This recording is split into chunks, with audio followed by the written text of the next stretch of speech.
नमस्कार मित्र हो.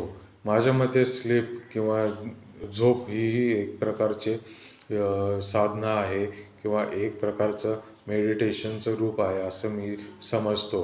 कारण बघा ना, आपण जेव्हा झोपलेलो असतो तेव्हा आपलं आजूबाजूला कुठेच लक्ष नसतं. आपण वेगळ्याच दुनियेत असतो आणि झोपेतून उठल्यावर आपल्याला फ्रेश वाटतं. म्हणजे आपल्याला एनर्जी मिळाल्यासारखे वाटते. तेच योग निद्रा हा विषय जेव्हा आपण बघतो तेव्हा आपण शवासन करत असतो आणि रिलॅक्स फील करतो आपण. त्यामुळे योग निद्रा हा जो विषय आहे तो स्लिपिंग विषयीच आहे.